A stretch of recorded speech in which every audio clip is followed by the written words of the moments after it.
First என்ன பண்ணணும், நம்மளோட லொக்கேஷன் பார்த்தீங்கன்னா சிடிக்குள்ளே authn.sms இருக்கணும். அதுக்குள்ளே போயிட்டிங்கன்னா ஜாவா இருக்கும். ஃபஸ்ட் எடுத்தோம்னா ஜாவா கிளிக் பண்ணுறீங்க, ரன் பண்ணுறீங்க. நான் ஏற்கனவே இன்ஸ்டால் பண்ணிட்டேன்.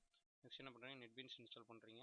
நெக்ஸ்ட் கொடுக்குறீங்க. ஆஸ் யூஷுவல் இன்ஸ்டால் நான் ஏற்கனவே இன்ஸ்டால் பண்ணிட்டேன். அதுக்கப்புறம் என்ன பண்ணணும்னா copy.batch ஃபைல் இதை கிளிக் பண்ணிங்கன்னா என்ன ஆகுனா இந்த ரெண்டு டிஎல்எலும் போய் C:, ப்ரோக்ராம் ஃபைல்ஸ் ஜாவா JDK/binக்குள்ளே இந்த ரெண்டு ஃபைலும் காப்பி ஆகும். ஸோ அப்படின்னா என்ன ஆகணும், இந்த ரெண்டு ஃபைலும் நீங்கள் இங்கேருந்து டெலிட் பண்ணக்கூடாது, அப்படியே தான் இருக்கணும். அது முடிச்சுட்டு அதுக்கப்புறம் என்ன பண்ணுறீங்கன்னா நெட்பீன்ஸ் ஓப்பன் பண்ணிக்கிறீங்க. ஏன்னா இன்ஸ்டால் ஆயிடுச்சு இல்லையா. நெட்பீன்ஸில் போய்ட்டு ஓப்பன் ப்ராஜெக்ட் ஃபைலில் போய் ஓப்பன் ப்ராஜெக்ட் கொடுத்துட்டு நம்மளோட இது எங்கே இருக்குது ப்ராஜெக்ட்டு ட்ரைவ்க்குள்ளே crypto.sms அப்படின்ட்டு இருக்கும். அங்கே போய்ட்டு ஷோஸ் பேக்கேஜ் ஓப்பன் பண்ணிக்கிறீங்க, ரெண்டையும் ஓப்பன் பண்ணிக்கிறீங்க. ஸோ இதுக்குள்ளே இருக்கிறது எல்லாமே கோடிங். ஏதாவது கோடிங் வேணும்னு கேட்டாங்கன்னா எடுத்து காட்டிக்கலாம்.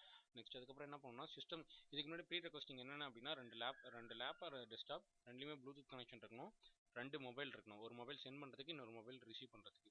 ஸோ இப்போ என்ன பண்ணுறீங்க, எப்படி மொபைலை கனெக்ட் பண்ணணும் அப்படின்னா ப்ளூடூத் இருக்கு இல்லையா, ப்ளூடூத் ஆன் பண்ணிவிட்டு ஆட் ஏ டிவைஸ் கொடுக்குறீங்க. ஆட் ஏ டிவைஸ் கொடுத்தீங்க அப்படின்னா ஒரு மெனு வரும். அதில் போய்ட்டு நெக்ஸ்ட் ஒவ்வொரு லேப்லேயும் ஒவ்வொரு மாதிரி இருக்கும்.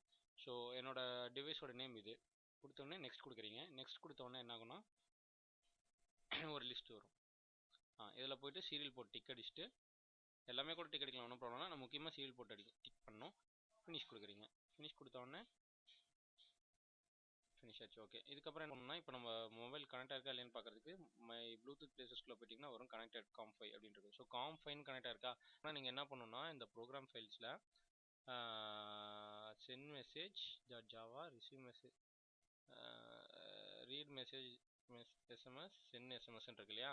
ஸோ அங்கே ரெண்டு இடத்துலையும் போய் இந்த போர்ட் நம்பரை மாற்றணும். உங்கள் சிஸ்டத்தில் மேபி அந்த போர்ட் நம்பர் 6 or 10 8 11 12 என்ன வேணா இருக்கலாம். ஸோ அங்கே என்ன நம்பரோ அதை வந்து இங்கே மாற்றிக்கணும். அதே மாதிரி இங்கேயும் மாற்றிக்கணும். இங்கே என்ன நம்பர் இருக்கோ அதே தான் இங்கேயும் இருக்கணும். இங்கே இருக்க நம்பரும் இங்கே இருக்கிற நம்பரும் ஒன்றா தான் இருக்கணும். ஸோ அதுக்கு முன்னாடி நீங்கள் என்ன பண்ணணும் அப்படின்னா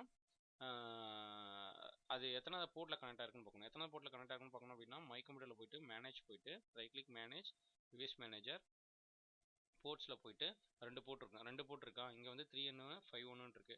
இப்போ எந்த போர்ட்டில் நம்மளுக்கு கனெக்ட் ஆகுதுன்னு பார்க்கணும் அப்படின்னா அதான் ஏற்கனவே பார்த்தோம் இல்லையா, மை ப்ளூடூத் பிளேசஸில் போனீங்கன்னா கனெக்டட் டு com5 இருக்குது. ஸோ அப்போ com5 எங்கேயும் கொடுத்துக்கோங்க, இங்கேயும் கொடுத்துக்கோங்க. ஒருவேளை உங்கள் சிஸ்டத்தில் 7 8 எதாவது இருக்கலாம். அப்படி இருந்துச்சுன்னா 5 எடுத்துகிட்டு 8 போட்டுக்கோங்க. இங்கே 8 போட்டிங்க அப்படின்னா இங்கேயும் 8 போட்டுக்கோங்க. ஸோ இப்போ என்னோட சிஸ்டத்தில் 5 இருக்கு இல்லையா, ஸோ 5 போட்டுக்கோங்க. ஸோ இந்த செட்டப் வந்து ரெண்டு சிஸ்டத்துலேயும் பண்ணணும். ரெண்டு சிஸ்டம் இருக்கணும், ரெண்டு மொபைல் இருக்கணும், ரெண்டு சிஸ்டமில் ரெண்டு மொபைலும் இந்த செட்டப் அப்படியே பண்ணிக்கணும். ஓகே, பண்ணி முடிச்சுட்டு என்ன பண்ணலாம்னா ஜஸ்ட் ரைட் கிளிக் ஜஸ்ட் இங்கே ப்ளே பட்டன் இருக்கு இல்லையா க்ரீன் கலர், அதை கிளிக் பண்ணிங்கன்னா அப்ளிகேஷன் ரன் ஆகும். அதில் போய்ட்டு நியூ மெசேஜில் போய்ட்டு என்ன மெசேஜ் வேணுமோ அதை இங்கே டைப் பண்ணிவிட்டு என்கிரிப்ட் கொடுத்தீங்க அப்படின்னா அந்த மெசேஜ் அப்படியே என்கிரிப்ட் ஆகணும். ஹாய்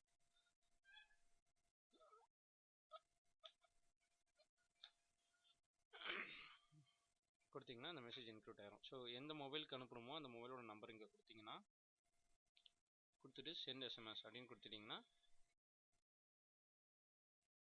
இது ரொட்டேட் ஆகி நிற்கிற வரைக்கும் பார்க்கணும். ஸோ மெசேஜ் போயிருக்கணும். அதுக்கு முன்னாடி நீங்கள் என்ன பார்க்கணும், உங்கள் செல்ஃபோனில் மெசேஜ் போகுதா இல்லையா நீங்களே ஃபஸ்ட்டு உங்கள் மொபைல்லேருந்து ஒரு எஸ்எம்எஸ் அனுப்பிச்சு பார்த்துக்கணும். பேலன்ஸ் இல்லாத போகாத போச்சுன்னா இதுலேயும் போகாது. ஸோ மெசேஜ் வந்து போகுதா இல்லைன்னு செக் பண்ணிக்கோங்க. அதுக்கப்புறம் என்ன பண்ணணும் அப்படின்னா அந்த சிஸ்டத்தில் கனெக்ட் பண்ணியிருக்கீங்களா என்ன போய் ரிசீவ் ஆயிருக்கும். ஸோ ரெண்டு மொபைல்லையும் என்ன பண்ணணும்னா ஒரு ஆப்ஷன் இருக்கும், மெசேஜ்குள்ளே போனீங்கன்னா அதுக்குள்ளே செட்டிங்ஸ்னு சொல்லிட்டு ஒரு மெனு இருக்கும். அந்த மெனுக்குள்ளே போனீங்கன்னா மெசேஜ் வந்துட்டு எங்கே சேவ் பண்ணணும், எந்த மெமரியில் சேவ் பண்ணணும்னு சொல்லிட்டு ஒரு ஆப்ஷன் இருக்குது. தட் இஸ் ஃபோன் மெமரியில் சேவ் பண்ணவா, சிம் மெமரியில் சேவ் பண்ணவா, இல்லை மெமரி கார்டில் சேவ் பண்ணுவா அப்படின்னு கேட்கும். ஸோ நீங்கள் என்ன கொடுக்கணும் அப்படின்னா சிம் மெமரியில் சேவ் பண்ணணும் அப்படின்னு கொடுக்கணும். Use SIM memory or SIM card, use SIM card memory அந்த மாதிரி எதாவது இருக்கும், அதில் கொடுக்கணும். ஸோ இப்போது அதே மாதிரி ரெண்டு மொபைல்லையும் அதே மாதிரி தான் கொடுத்துக்கணும். ரெண்டு மொபைல்லையும் சிம் வந்து மெசேஜ் வந்து எங்கே ஸ்டோர் ஆகணும் அப்படின்னா சிம் கார்டில் தான் ஸ்டோர் ஆகணும். மெமரி கார்டில் போட்டு சேவ் பண்ணிவிட்டு ரீட் பண்ணோன்னா ரீட் பண்ணாது, அப்ளிகேஷன் ரீட் பண்ணாது. ஸோ நீங்கள் என்ன பண்ணணும், ரெண்டு மொபைல்லையும் சிம் கார்டில் மெசேஜ் ஸ்டோர் ஆகிற மாதிரி ஆப்ஷன் கொடுத்துக்கணும். ஸோ கொடுத்துட்டிங்களா, இப்போ என்ன ஆகுது மெசேஜ் போயிடுச்சா. இன்னொரு சிஸ்டத்தில் என்கிட்ட ரெண்டு சிஸ்டம் கிடையாது, ரெண்டு சிஸ்டத்தில் காட்ட வேண்டிய டெமோ ஒரே சிஸ்டத்தில் காட்டுறேன். ஸோ இன்னொரு சிஸ்டத்தில் போய்ட்டு என்ன பண்ணுறீங்கன்னா அதே மாதிரி ரன் பண்ணிவிட்டு இதே மாதிரி ஓப்பன் பண்ணி இதே மாதிரி ரன் பண்ணிவிட்டு மெசேஜில் போய்ட்டு ரீட் எஸ்எம்எஸ் இருக்கு இல்லையா அங்கே கொடுத்துறீங்க. ஸோ அதே மாதிரி இங்கே போர்ட் நம்பர் ஃபஸ்ட்டே செக் பண்ணிக்கணும்.